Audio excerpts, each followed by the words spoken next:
Welcome to the latest episode of The Shamrock. I'm Pete Sampson, joined as always by my co-host Matt Fortuna in Chicago, who went as Olaf for Halloween earlier this week, and pleased to be joined by Grace Raynor, multiple times South Carolina Sports Writer of the Year, Clemson reporter, recruiting reporter as well for The Athletic. Grace, thanks for making some time for us this week. So sad that you will not be up in the press box with us, so we can't do a live Shamrock post-game on Saturday night / Sunday morning, but good to be with you and talk a little bit about Notre Dame Clemson, part 5 of the modern era with Dabo Swinney.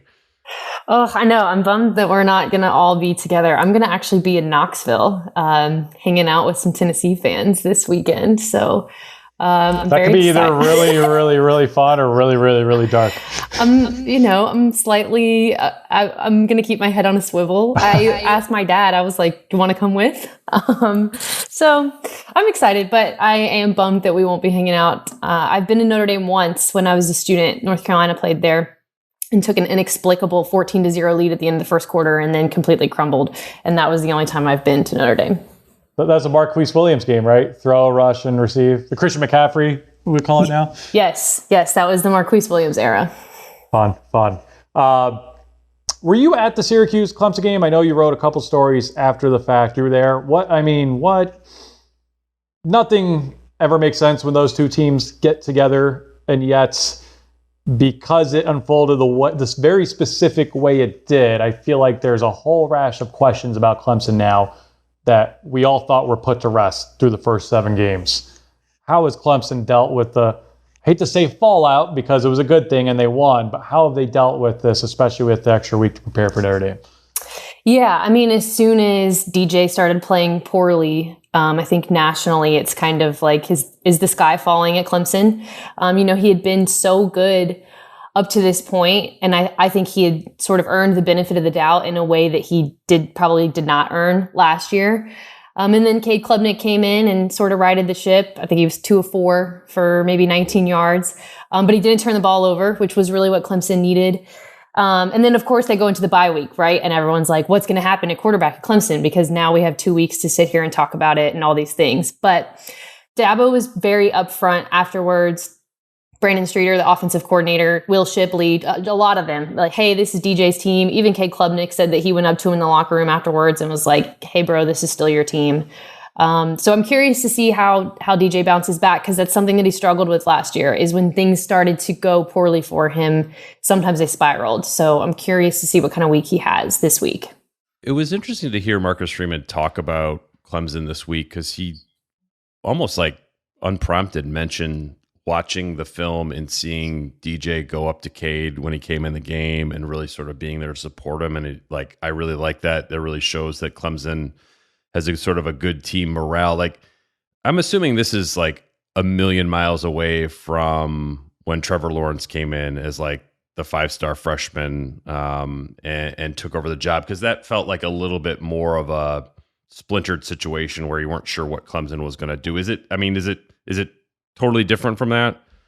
I think so, for sure. Yeah, I think that's a really accurate read on the situation. Now, I think at the beginning of the season, we all maybe wondered if maybe it would be like that. And in some ways, I think Trevor was sort of this, it was sort of a given. We all knew at some point, right, he was going to take over this job. It was kind of predestined. And I think when we look at the season DJ had last year, of course, comparisons were made. Is this going to be Cade's job? How short is DJ's leash, et cetera, et cetera.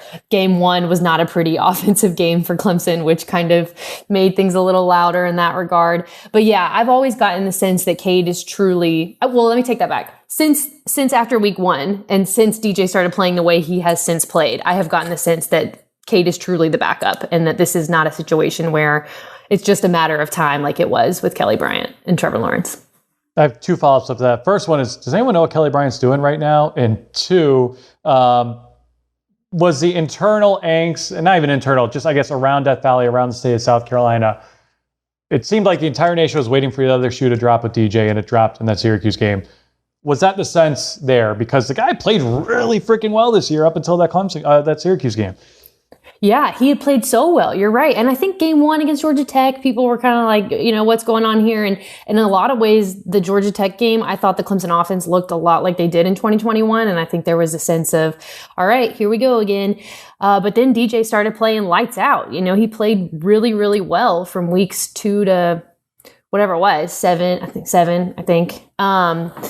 But yeah, and now I think that that's where people are the most curious is, okay, we saw him struggle last year, and then we saw what happened after he started struggling. What's going to happen this week? I think he bounces back. I think he's just on a different level mentally this year than he was last year, but I could see how there's definitely some angst. I don't know where Kelly Bryant is. I maybe should know that. He's from Calhoun Falls, South Carolina. I do know that. I don't really know what he's up to. Do y'all know? No, we mentioned him. I'm like, oh yeah, he was pretty good. And it was a big deal when he went to Mizzou. But yeah, I don't know how. People forget he led him to a playoff in 2018, and it's 2017. He still did his part, but yeah, he's just always considered that middleman. He texted his breakup note to Dabo and was never heard from in Death Valley again. So one thing that does feel different to me about this Clemson team, like the defensive line is the same. Quarterback is still a 5-star guy. They still have an elite running back. But they're like the wide receivers that I feel like we've seen Clemson have in the past in Notre Dame games. Like 2018 was like another planet entirely. But even it was blanking on the guy's name now in 2020. Cornell Powell, and then it was like EJ Williams, I think in the bowl game, sort of had a little bit of a breakout he had performance. That crazy one game. Do they sort of have those like go gadget arms wideouts? Like I know Bo Collins is there and he was a big time recruit, but I don't know, has that position sort of taken a step back from maybe where it was in the last 3 or 4 years? I think so. And I think it's the one piece that this offense is missing, that in the sense that there is not really a T. Higgins, a Mike Williams, a Justin Ross. I mean, their leading receiver right now is the true freshman slot receiver, Antonio Williams. And I think he's been really good, but I think he's still got 365 yards. And then Ngata is next. I'm looking at it now with 324. And Joseph Ngata has 1 touchdown. And this is a guy that in my career covering Clemson, had never heard Dabo Swinney rave about a wide receiver more than he did Joseph Ngata. And we're now at week whatever, and he's got 1 touchdown. So yeah, I think that's the element of this offense that is certainly different than their, quote unquote textbook playoff teams. It's funny because the way we talk about Clemson receivers, I think Notre Dame would sacrifice a limb to have these problems right now at receiver at any point in their tenure. But I was looking this up before the podcast. They do not have a top 20 receiver in the ACC this year, which is incredible. Wow. No, Antonio Williams is 21 with 29 catches, with 45.5 yards per game. I'm looking at it at the yards per game. It's taken such a massive step back, and it certainly has limited what this offense likes to do, even though it's been still very successful in spite of it. Is that as simple as Jeff Scott's not there anymore? I mean, what is there a cause for this problem over the last 3 or 4 years at Clemson? Yeah, I think that's a great question. I mean, I think in hindsight, I do think Jeff Scott got his flowers when he was at Clemson, but in hindsight, I don't know that he got the credit that he deserved just as a wide receiver coach, and the way he developed these guys, the way that you always knew he was going to have a number 1 target, a downfield guy at the boundary position, the work he did with Hunter Renfrow. I think it's still early for Grisham in some ways, the new wide receivers coach. In other ways, I think Clemson fans are ready to see some production from this position. Recruiting is always going to be a really important piece, but I don't know. That's a question I've had too, is all right, DJ's better. He's more accurate. We know he's got a big arm. He was not great last year, but this year, feasibly, their passing game should probably have a receiver that's got, more than 45 yards a game. So I don't know. I think it's a really interesting conundrum, though. With coming into this weekend, the defensive line, I think I've read quite a bit about how, like, for how talented they are, or like how highly touted they were, like haven't really clicked on. Like we in our sort of roundtable today, you referenced it. Maybe they even haven't been healthy together at the same time. Is this defensive line as good as the 2020 group? And a lot of them were still there. They were just younger. I can't imagine it's as good as the 2018 group. But like, how how good is this group overall? Yeah, there were a lot of comparisons in the preseason to the 2018 group. And I think that had they stayed healthy, to your point, at the same time and consistently performed together at the same time, maybe we're having more of that conversation. But yeah, I feel like I just keep waiting for them to collectively, I mean, they've been very, very good, don't get me wrong, but I keep waiting for them to collectively all dominate at once. And, Xavier Thomas was dealing with a foot injury, so he didn't play till later. Brian Brzee has been in and out. It's a really talented group. I've been super impressed with KJ Henry. I think he's taken a big stride in his 5th or 6th year at this point. I don't know how old these guys are anymore after COVID.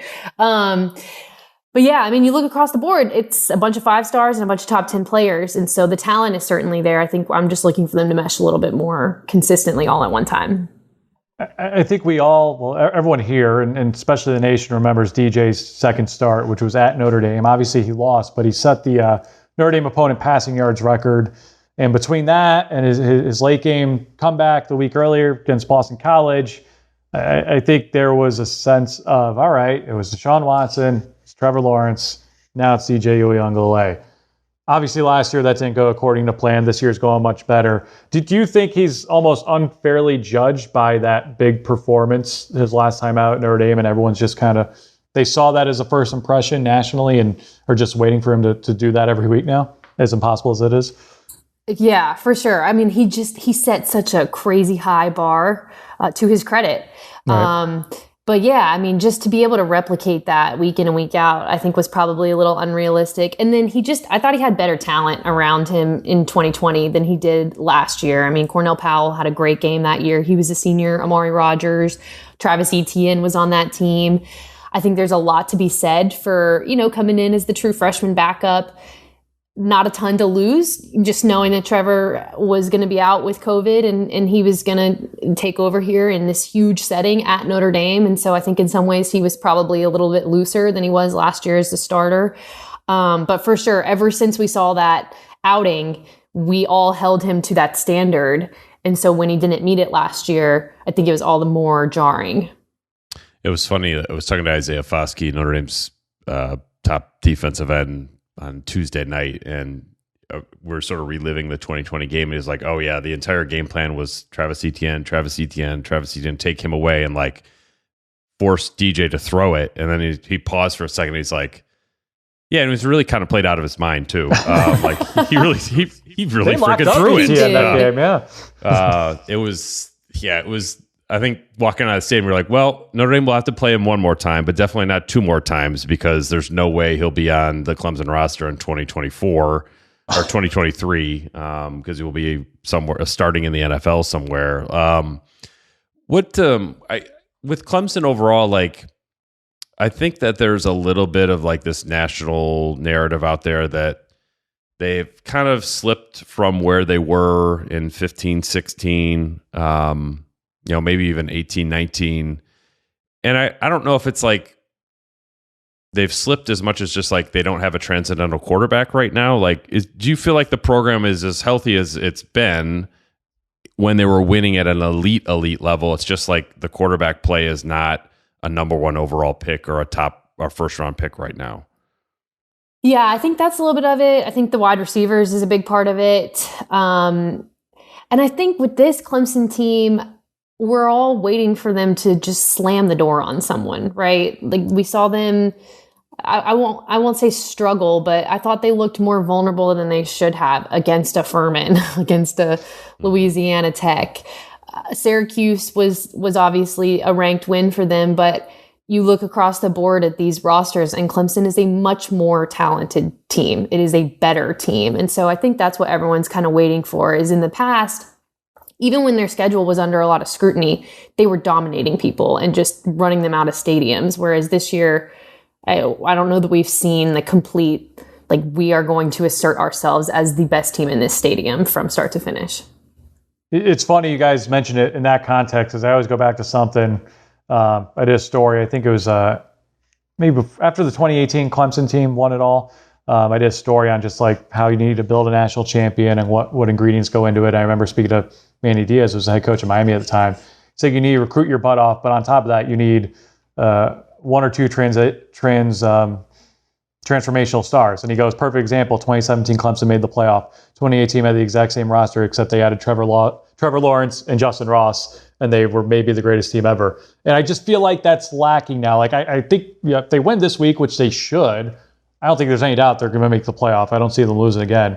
I don't know if this is a national championship roster right now. And I don't, Grace, what's kind of the vibe in that regard as far as this is a program that's about winning national championships now. They put themselves in that zip code.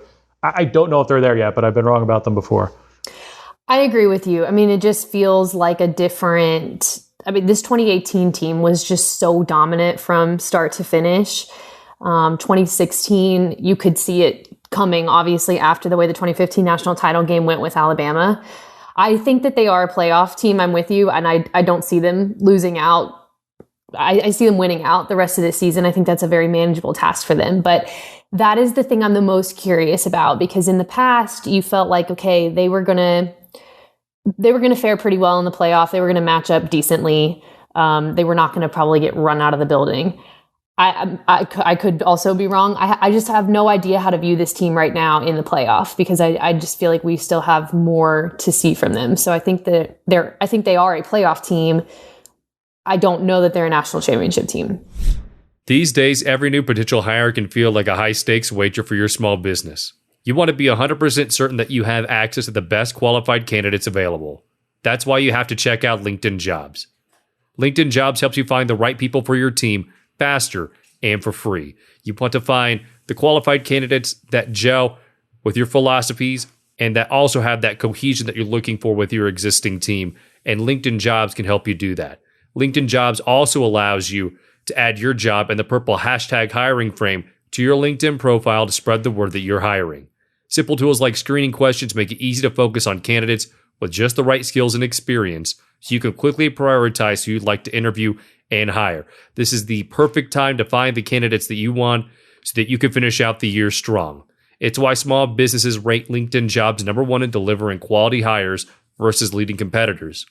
LinkedIn Jobs helps you find the qualified candidates you want to talk to faster. Post your job for free at linkedin.com/shamrock. That's linkedin.com/shamrock to post your job for free. Terms and conditions apply. Sling TV has something for everyone. All your favorite shows on your favorite channels, all right at your fingertips. What you watch is up to you. It really just depends on what kind of mood you're in. So if you're looking for sports, Sling's got you covered with pro and college football and basketball, baseball, hockey, soccer, golf, racing, and so much more. Sling also has reality TV, so you can keep up with the latest gossip with today's hottest shows on channels like TLC, Bravo, MTV, and more. And don't forget about the news. Get up to date with today's most trusted sources like MSNBC, CNN, and Fox News. Feeling adventurous? Explore thousands of movies on demand. So what kind of mood are you in? No matter what your answer, Sling has what you need. Getting Sling is easy. Sign up and start watching in just 5 minutes. You can stream on any device and record up to 50 hours of included DVR space. And the best part is you can pause or customize your subscription at any time. Check out sling.com for special offers.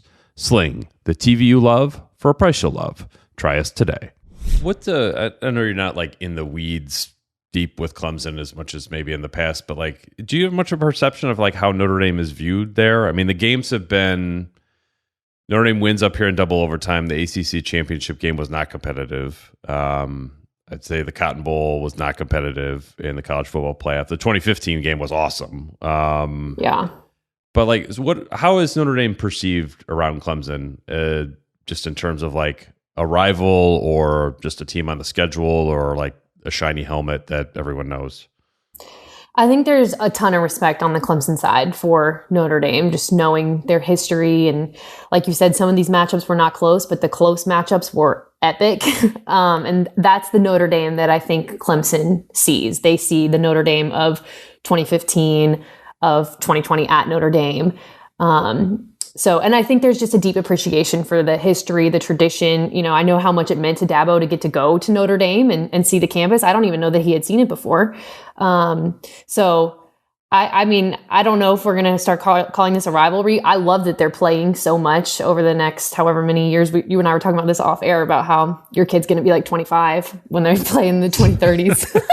It's already scheduled. He'll be a seventh year senior. Yeah, 2037. But I love it. And I know Clemson's got a lot of respect for the program for sure. So that was Dabo's first trip. He tried to get I wrote this too a couple of years ago. He tried to get the receiving coach job when he got fired from Alabama that Urban Meyer left vacant, as did Dave Clawson, and they hired Joker Phillips. So that was a great decision by Notre Dame, clearly, way back when. But that was his first time. Our friend Tim Beret, friend of the show, showed him around everywhere. But this will be different. Clemson fans cannot travel to that last game. I'm sure they've been itching to get out there. I texted someone from Clemson that we're all familiar with here saying, what do you expect? And he said, reading the text now, think we'll travel pretty hard, not UGA taking it over on a Labor Day Falcons game, Cubs game weekend, but a solid, good road trip for sure, end quote. Do you think we're going to see, at least on TV, like we're going to hear that Clemson crowd and we're going to see a sea of orange? Because Notre Dame fans, they got the number one business school in the country for a reason. They know how to make a buck there. And if they can charge an arm and a leg to not see their 4-3 football team, I wouldn't put it past them to do that. Yeah, I think they'll travel. I mean, this has been 5-3. I'm sorry. Go ahead.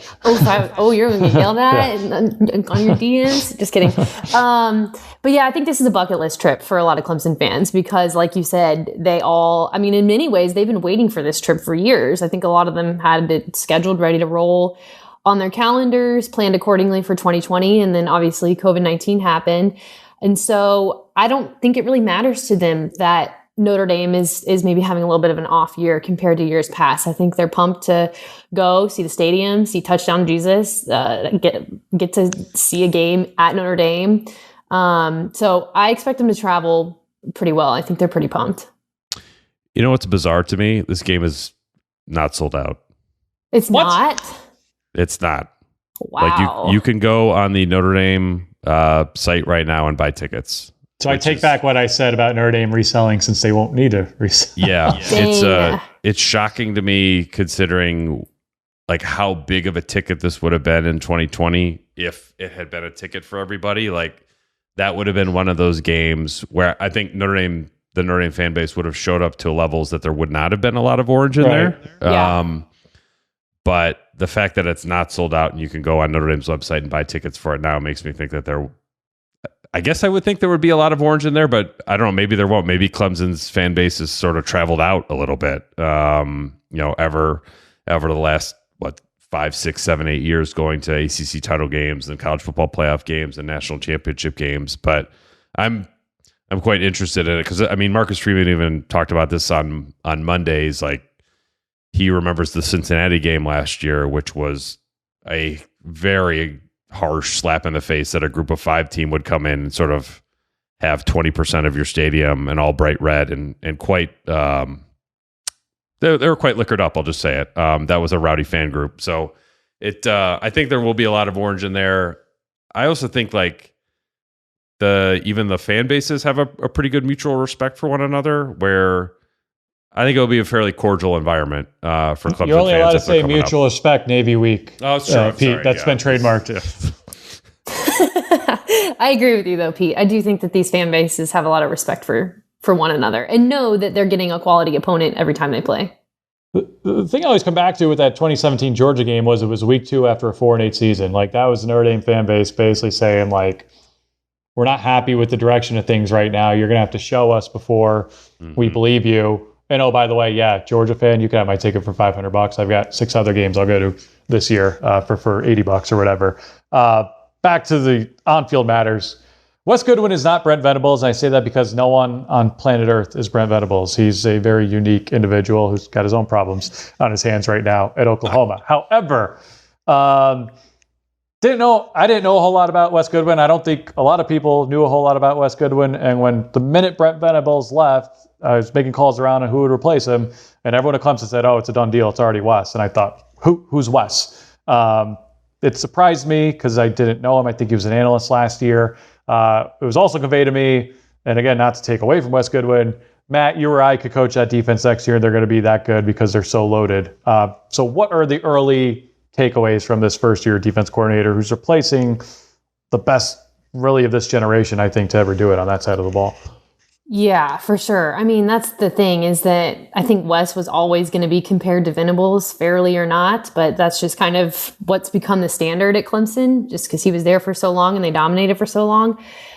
These two men, I don't personally think could be more opposite from one another than they are. I mean, Venables during every single game looked like he was about to explode at any second, to the point where, you guys know, he had a personal get back coach. Wes Goodwin is one of the chillest, most calm, just relaxed people you will ever meet. So I think that's been fascinating. But, I mean, he's put his own twist on things. And like you said, Fortuna, just this defense is so talented. A lot of teams are having a hard time running on them. That defensive line is obviously as athletic as they are. The linebackers are really fast. They've been vulnerable in the passing game. And I think that is something that maybe looks a little different. And just under Venables, they were very complete. I don't know where they are nationally right now in top defenses. I think they're top 30. So obviously we're used to them being top 10, sometimes top 10 against the run, which matters this week.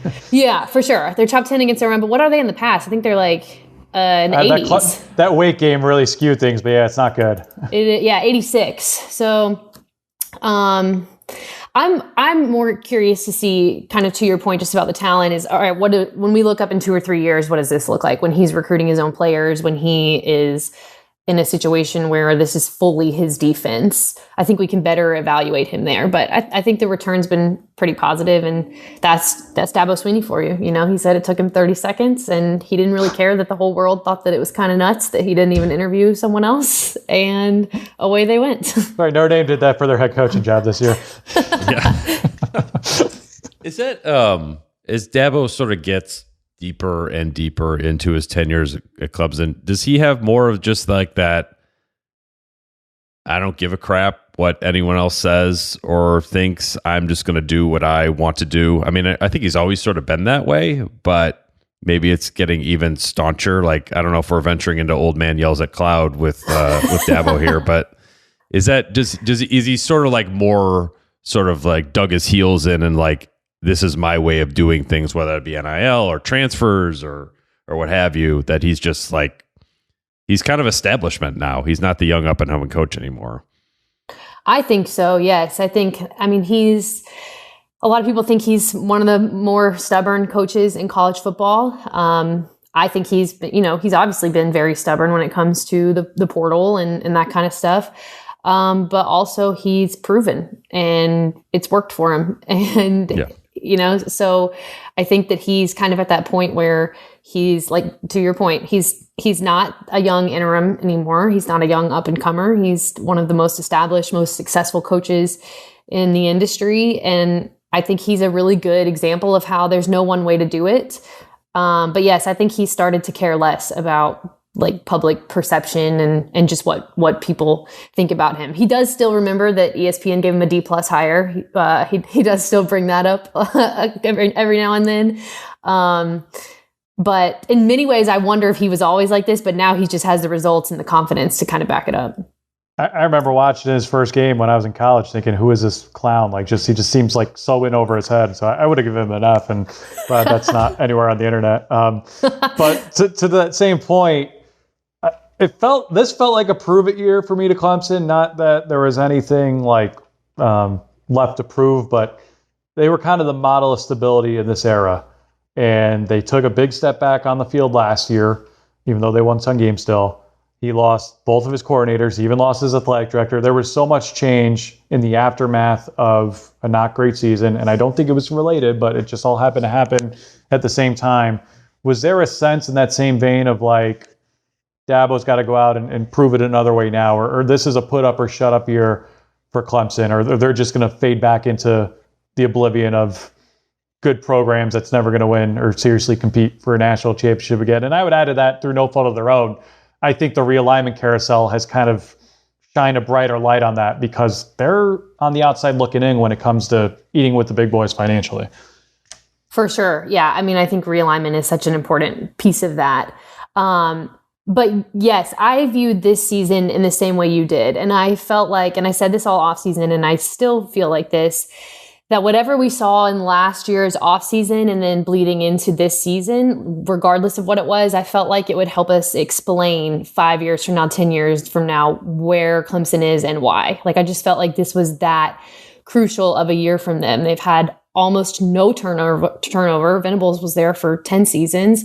Jeff Scott was there forever. Tony Elliott was there forever. I mean, all these guys were there for so long. And that was kind of the thing with Clemson, is that they were the, antithesis to the machine that was Alabama with all this turnover, et cetera, et cetera. So yeah, I felt like whatever was going to happen this year was going to be really crucial in sort of defining the trajectory of this program. I wanted to get into sort of one of your new roles at The Athletic. You do a lot more sort of recruiting coverage now. And one of those, a story that I thought was a very fun read, I don't know, it was like a month ago, was sort of recruiting against your alma mater, what that's like. I think for most Notre Dame fans, they're like, well, yeah, Marcus Freeman, but like Chancey Stuckey is part of that too with Clemson, and you were able to connect with Chancey. I was interested sort of your perception of talking to him, because his personality is not easily forgettable. And then also like what the perception of him maybe is around Clemson. Because I would think that would be, I think even when Notre Dame hired him, and I talked to people up here, like, if there was a check against him, it was like, well, what happens when Clemson wants to hire him? They thought that highly of him out of the gate. Like, how is he sort of seen around there? What was your impression of him? Yeah, for sure. I think he's extremely well respected. I think I've heard from a lot of Clemson fans, maybe jokingly, maybe not jokingly, just about being afraid of him on the recruiting trail. I mean, he is, like you said, he has a very lively personality. I think he connects well with these kids. I think that he knows exactly what to look for, especially at the wide receiver position, because he was at Clemson and he played and he saw them do it at the highest level. So I think there's a lot of, on the one hand, Clemson fans, of course, are going to root for him because he's a Clemson guy and they're always going to love him. On the other hand, I think they're slightly afraid of him, because if he can turn this thing around and get a wide receiver group at Notre Dame that's going to be a real threat to them. These are two schools that we've seen compete in the past for guys. Clemson's won their fair share, but what happens in the future, I think, is something that's going to be really interesting. And then I think there's the other element of, he, I believe, was at Baylor when Jeff Scott left for USF. And so Clemson had a vacancy, and obviously went with Tyler Grisham. So I think that's an interesting piece of the puzzle. But I'm excited to kind of watch him recruit against Clemson. I think that the more recruiting battles we have, just across the board are fun. And I know that this year is not going super great, but I think he has a lot of upside for sure. I overlooked that they overlooked him, when they replaced Jeff Scott. I do remember I was with you at their preseason media day back in July, and multiple people came up to me, knowing I cover Notre Dame a lot, and they were just like, man, like, we love Chancey. Like, you're going to love him to cover him. He's going to be an awesome recruiter. Like, we think the world of him. And the other thing, my takeaway anytime I'm in that building is they've got to have the biggest and most famous support staff in the world. Like, I'm like, what's Taj Boyd and Artavis Scott doing here? And it's like, oh, they're GA's analysts now. And oh, by the way, it's Media Olympics, and Taj Boyd's group's going to win the fade throwing contest. For sure. No crap. So that's interesting. They've figured out a way around it in that regard. I want to come back to something touched on a little bit earlier, and I don't say this to like regurgitate old wounds or to start any controversy or anything, but it was an open secret in college football that Brent Venables' staffs were incredibly efficient at sign stealing, to the point that people really got upset about it, and Notre Dame was really on guard for that in 2020. Tommy Rees huddled more in that game than I think Notre Dame's probably ever huddled under his leadership as OC, and it ended up working out really well for them. They scored 47 points. They won the game. Has there been any, like, is that a Clemson thing or more of a Brent Venables thing? Like, has that come up at all this season? I don't know that it's come up. I think what's interesting, and a question that I have that we will probably never get an answer to, is who is Wes Goodwin's Wes Goodwin? Because Venables got his calls in, so late, as we all know. And what we heard from just people around the program and people who were familiar with Wes was that he was a huge part of, in real time, diagnosing everything he saw, relaying that information up to Venables, and then the call gets put in super late. So that's what I want to know is like who, if anyone, has that ability to process like him. But I haven't heard a lot about that this year. I think it's always going to be a narrative in college football, right? Like, and that's something that's not going away. But I will be interested to see how Goodwin processes this Notre Dame offense for sure. Yeah, this Notre Dame offense is still trying to process itself. So, maybe you and I can be the West Goodwin. Yeah, West Goodwin can get Just in line on that. call him up. Yeah, it's a bit tricky. I was getting back to recruiting a little bit. I mean, I think Clemson is sitting there at 10th in the 24/7 Sports Composite rankings. Notre Dame's at 3rd, and they're pretty much done this cycle. Like, how much room does Clemson have left? And is in the Clemson has NIL, but I feel like sort of similar to Notre Dame, their NIL is not like A&M, Miami, Oregon type of stuff. How have they sort of tried to live in that space, but not get like overboard with it? Because Dabo strikes me as like, I don't want to get down into the sort of the mud pit where you're promising stuff to kids who haven't even shown up yet. For sure. Yeah, that's 100% been their approach. And they've been very open about the fact that if your number one priority is NIL, you should probably not come to Clemson. And they've just kind of owned that up front. And it's a situation where when these kids are coming on visits with their families, there is the educational piece of it. And Clemson is building a facility right now just strictly for NIL. And I think it's a situation where they want to be at the forefront of it or as close to the top of it as they can be once the kids get on campus. But that's been a big part for them is the kids being there, first of all. And then second of all, I think we all over the last couple years, we probably all rolled our eyes whenever Dabo would call Clemson little old Clemson. This is the one time where I think he could do it. And it makes sense. They're just not a big alumni base. It's just not a Texas or USC or a Notre Dame or whatever. They take pride in giving $2 a year. Isn't that like the whole thing? Like that's not getting any 5-star prospect to come to your school. Yeah. So they know, I think they know their lane in that regard. I think it was this year. It might've been last year. He mentioned, it was ACC media day and he says little Clemson and someone called him out on it. We mean little Clemson. You've won X number of ACC titles, national titles, and he went on the same kind of diatribe that you did. Oh, we're the smallest public school here. We're blah blah blah. And I'm thinking he's saying this against the backdrop of all these realignment moves, where Texas, which hasn't done anything on the field, is dictating everything. I'm like, someone from Clemson's administration's got to be like, stop. Like, I get it. It worked for a while, but we got to stop selling that. Seriously, yeah. I mean, it is an interesting. Well, and I think he sort of sometimes played it both ways, right? Like he would sell it in that way, which I did think was accurate and fair, but then he would also sell it in ways where he was trying to motivate his team and they were still undefeated and whatever. No one actually truly believed in them as an underdog once they started dominating people. But that is an interesting point because now it's the exact opposite in terms of you don't want to be left behind in realignment. You want to be having a seat at the table with the big boys. And so if your pitch was, we're this small little old Clemson, it was probably endearing 5 years ago. Right. Now, the landscape is just so different.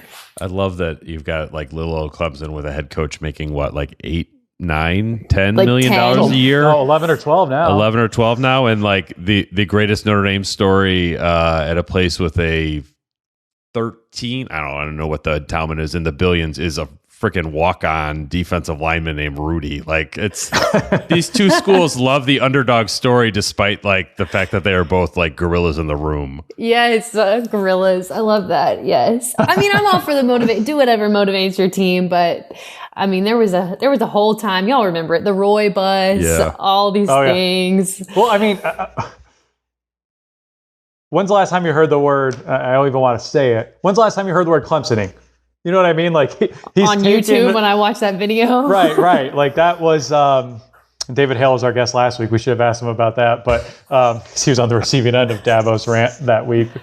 But like that was such a thing, and it's so hard to like overcome perception and stereotypes, and yet me bringing that up right now, it's like I almost forgot about it. I'm sure a lot of our audience forgot about it. Like it speaks to just how far removed they are from that like here we go again. When are the plucky underdogs going to come back to earth kind of thing? Like, it's just, I don't know. I mean, say what you want about the guy, and there's plenty of good and bad to say. Like, to me, it's Nick Saban, it's Dabo Swinney, and I don't think anyone else is even in like the discussion as far as like top tier college football coach right now. There are other great coaches, but what he's done there has just been unbelievable. Yeah, I agree. He's earned that for sure. What do you expect to see on Saturday night? Sort of pivot to the game a little bit. I mean, it's I think, and this was a great point brought up one of our readers in the roundtable we had about like defending Michael Mayer and how Clemson defends the tight end or doesn't defend the tight end. But like, what are you sort of expecting to see on Saturday night? Well, offensively, I do think that DJ finds his confidence again. This is a place he's obviously very comfortable in, and I just feel like he's at a different place mentally. So I would like to see him bounce back, and I think he will. Will Shipley's been really, really good. So I think they'll lean on him again. We talked about it in our roundtable, Pete. Like, can Notre Dame throw on Clemson? I don't know. I mean, it's such an interesting. They struggle to throw on UNLV, so I'm not sure if throwing on Clemson. Can they throw? You don't need to add can on they throw? Clemson. Period. Yeah. I mean, because I don't know. It's just one of those things where every time I see teams try to run on Clemson, I'm just kind of like, what are you doing? Why would you do this to yourself? But this is maybe the one team that it makes sense. Just force the issue if you can't do anything vertically. So I think I'm more interested in just what does Notre Dame, like, how do they decide to attack this? What's their plan? Because if they're going after Clemson's weakness, it is their secondary. But if they don't have a quarterback that can do it, then I don't know what the heck happens. Pete, do you have a prediction? I have a hard time seeing Notre Dame moving the ball consistently. I am interested to sort of see how the weather shakes out. It's, I think right now, highly likely chance of rain. I don't know if it'll be like tropical storm monsoon conditions. I doubt that, but they've done that before. These two teams, they've done it before. And Notre Dame was playing its second string quarterback because their starter got hurt for the year in game 2 of that season as well. Although that was a lot different Notre Dame team than this one. It only rained when Notre Dame had the ball that game. Yeah, remember? that's true too. I think for how much Notre Dame's punt block has gotten some shine the last few weeks, and it's been very good. Like, Clemson has blocked 4 kicks as well. Grace, you could probably fill us in on the circumstances of those, but like Notre Dame's have been all punt and all like it almost pulled the Stanford and Marshall games out of the fire because of their punt block units. But I think if Notre Dame wins, they have to score a non-offensive touchdown, which is not where you want to be as a program. But I think that's just sort of where this matchup is right now. Isn't that crazy? That's kind of how I feel. I mean, there's no like linear path to victory for Notre Dame in the sense of, they're not going to throw all over them. They're not going to run all over them. I thought defensively they turned a corner last week as far as imposing their will on the game. They had 2 takeaways in a season in which they had just 3 prior to that. And they're going to need another defensive touchdown or something crazy to happen. I will say this line has fluctuated anywhere between 3 and 5.5 all week. Vegas has been very sour on a very good Clemson team all year long. And for that reason, like, those guys know more than I do. So like, I'm like, at some point they probably should lose a game if they're that vulnerable. And yet I just have a hard time seeing it happening matchup-wise against Notre Dame. I said 31-24 on a show earlier this week, so I'll stick with that. Although if it's raining really hard, I don't think it's going to be that high scoring. Like, I can talk myself after last week into Notre Dame making this a game, and seeing the quarterback non-controversy at Clemson and seeing the Vegas line makes me think something weird could happen and work in Notre Dame's favor. I just have a hard time conveying that into a structural argument of why the Irish would actually win this. They would just the run game would have to show up in a way that it has not in these games very often, except for the Clemson game in November of 2020 when they rushed for 200 yards. Like, in the rematch in Charlotte when Clemson was at full strength, Notre Dame rushed for 44 yards. Tyler Davis came back for that game too.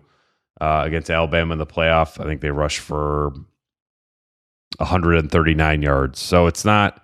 I almost feel like they have to get to 250 minimum in this game, which is a huge ask against Clemson because they're not going to throw it for more than 150, and that's going to have to be built on 3 bomb completions because they're probably 2 to Michael Mayer and 1 to Tobias Merriweather. Like if they don't do that, I have a hard time seeing them having a whole lot of offensive success. Like, and I'll be interested to sort of see how Tommy Rees calls it, because like I think the first play of the game in 2020 was the Kyron Williams 65-yard touchdown run.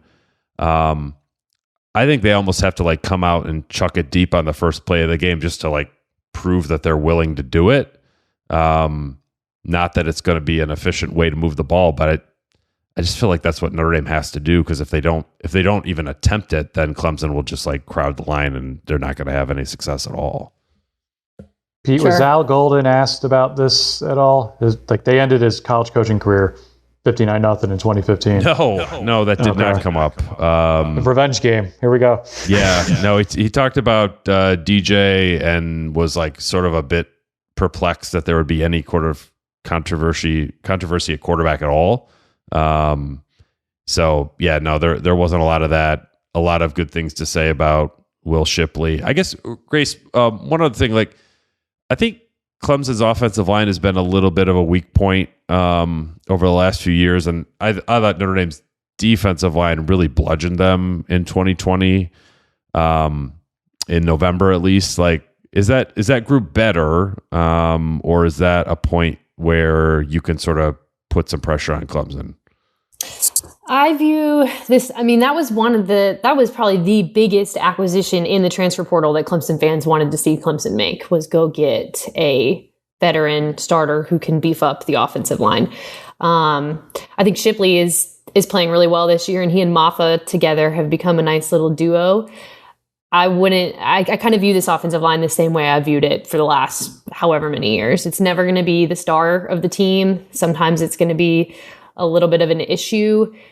Clearly not to the point where they're losing games over it, but the offensive line has never and probably will never be Clemson's, biggest strength. Yeah, I've always been incredibly I don't know if impressed the right word, but like I've never seen a program have as much success as Clemson has, with that being such a not big part of their success over the course of this time. And last year it really came back to hurt them. I got one more for you. I don't know if P has any more. Kind of already did your prediction for this week. We'll ask you Clemson against your alma mater, North Carolina, in the ACC title game. That seems inevitable at this point. Maybe even a playoff game, which would be funny, because now we're talking about 3 different teams Notre Dame could play spoiler for, between Clemson, USC, and North Carolina. How do you see that shaping out? Because at this point, there's no way that's not the ACC title game. I would love to see North Carolina's offense against Clemson's defense. I am not as excited about Clemson's offense against North Carolina's defense.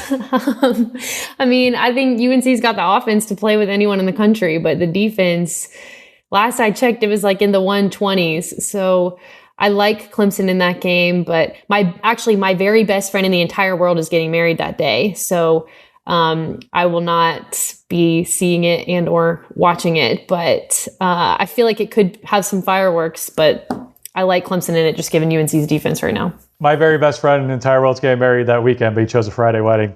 Hopefully not just for me, but so I will get to see that in the Big Ten the next day.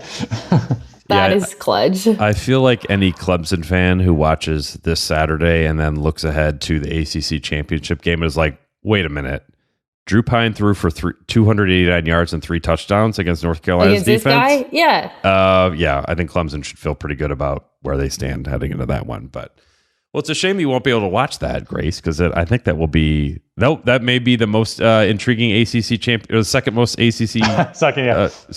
intriguing ACC title game since Notre Dame played in it. So I know I might have to sneak a few bathroom breaks with my phone, check the score. You'll be holding up a Drake May for Heisman banner at the reception. Seriously, yeah. That could be. If they win that game, he'll be in New York. I mean, someone he's been give me a Drake May fat head for this wedding. I love it. Well, Grace, thanks for coming on the Shamrock, talking a little Clemson, a little bit recruiting. Shame you won't be up here with us this weekend, but hopefully next year, if Matt and I are both at Clemson, you need to figure out a way to make there, or at least show us around Greenville on Friday night. Deal. We can definitely make that happen. Awesome. All right. She's Grace Raynor. Joined as always by Matt Fortuna. I'm Pete Sampson. Matt and I will be back very, very late Saturday night. you'll be listening to it Sunday morning because there's no way it's going up at 11:59 p.m. With our post-game episode of the Shamrock following Notre Dame Clemson. So until then, thanks for listening.